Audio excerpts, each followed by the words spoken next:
क्या अजमेर में स्थित ढाई दिन का झोपड़ा एक संस्कृत महाविद्यालय है या फिर एक 800 वर्ष पुरानी मस्जिद? आखिर इसका नाम ढाई दिन का झोपड़ा कैसे पड़ा? इन्हीं सभी प्रश्नों के जवाब जानेंगे हम आज की इस वीडियो में। तो वीडियो में आगे बढ़ने से पहले वीडियो को लाइक शेयर कर दीजिए और चैनल को सब्सक्राइब कर दीजिए। इतिहासकारों के अनुसार ये उस समय की बात है जब 12वीं शताब्दी के मध्य में अजमेर पर चौहान वंश के राजाओं का शासन था और अजमेर चौहान वंश की राजधानी हुआ करती थी। उस समय चौहान वंश के राजा विक्रयराज चतुर्थ ने इस जगह पर एक भव्य संस्कृत महाविद्यालय का निर्माण करवाया था जिसका नाम सरस्वती कंठाभरण विद्यापीठ था। उस समय अजमेर शिक्षा और साहित्य का केंद्र हुआ करता था जहाँ पर संस्कृत, वेद, दर्शन आदि विषयों की शिक्षा लेने के लिए देश विदेश से छात्र आते थे। इस महाविद्यालय के आसपास कई हिंदू और जैन मंदिर भी स्थापित किए गए थे जिनका पूरी तरह से निर्माण हिंदू और जैन शैली में किया गया था। आज भी इसके खम्भ स्तंभों पर हिंदू देवी देवताओं और पुष्पों के चित्र देखे जा सकते हैं। 1192 ईस्वी में जब तराइन के द्वितीय युद्ध में मोहम्मद गोरी ने पृथ्वीराज चौहान को हरा दिया था, उसके बाद अजमेर पर मुस्लिम शासन स्थापित हो चुका था। 1193 ईस्वी में कुतुबुद्दीन ऐबक ने इस महाविद्यालय को तोड़कर यहाँ पर एक मस्जिद बनाने का आदेश दिया, पर समय की कमी के कारण उस समय इस भव्य इमारत के ऊपरी शिखरों को और हिंदू देवी देवताओं की मूर्तियों को तो तोड़ दिया गया, पर इसके बुनियादी ढांचे और स्तंभों का प्रयोग मस्जिद बनाने में किया गया। साथ ही जो मंदिर तोड़े गए थे उनके अवशेषों का प्रयोग भी मस्जिद बनाने में किया गया।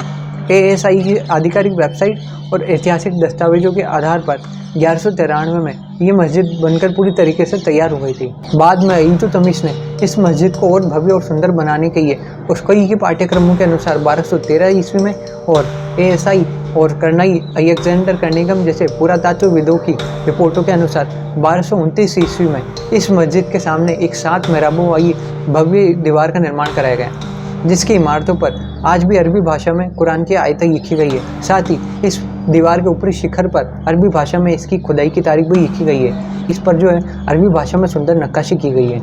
इस इमारत का नाम ढाई दिन का झोपड़ा कैसे पड़ा, इसको लेकर इतिहासकारों के बीच दो बहुत ही प्रचलित धारणाएं हैं। फर्स्ट धारणा के अनुसार जब मोहम्मद गोरी यहाँ से गुजर रहा था तब उसने अपने सेनापति कुतुबुद्दीन ऐबक को यहाँ पर नमाज पढ़ने के लिए एक मस्जिद बनाने का आदेश दिया, जिसके लिए उसे सिर्फ 60 घंटे का समय दिया गया था।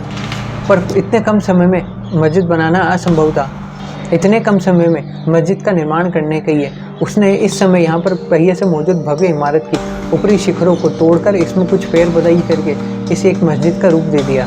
पर आधुनिक इतिहासकारों के अनुसार इतने कम समय में इतनी भव्य और नक्काशीदार दीवार का निर्माण करना व्यावहारिक रूप से असंभव है। दूसरी धारणा मराठाओं पर आई से जुड़ी हुई है। जब यहाँ पर सूफी संत हजरत पंजाब से आकर ढाई दिन का उसका मैया लगता था, धीरे धीरे लोगों ने इसे ढाई दिन के उसके मैये के कारण इस इमारत को ही पूरा ढाई दिन का झोपड़ा समझने लग गए। आधुनिक ब्रिटिश इतिहासकार भी इस थ्योरी का समर्थन करते हैं, पर आज भी इसके नाम की उत्पत्ति एक रहस्य बनी हुई है।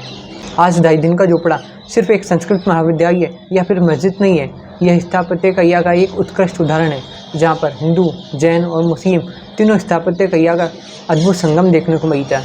आज यहाँ 70 अलंकृत स्तंभ है। एक स्तंभ को बनाने के लिए एक के ऊपर एक 3 स्तंभ रखकर उनको आपस में जोड़ा गया। इन स्तंभों पर आज भी हिंदू देवी देवताओं की मूर्तियां, पुष्पों आदि के चित्रों को देखा जा सकता है। आज यह इमारत सिर्फ एक धार्मिक स्थल नहीं है, यह चौहान वंश के वैभव और मुस्लिम सल्तनत के उदय का प्रतीक है। आज यह इमारत भारत के उस इतिहास का साक्ष्य है जब भारत बड़े धार्मिक, सांस्कृतिक और राजनीतिक परिवर्तन के दौर से गुजर रहा था। अगर आपको ये वीडियो पसंद आया तो ऐसी ही और इतिहास से जुड़े हुए वीडियो को देखने के लिए वीडियो को लाइक, शेयर और चैनल को सब्सक्राइब जरूर कर दीजिएगा।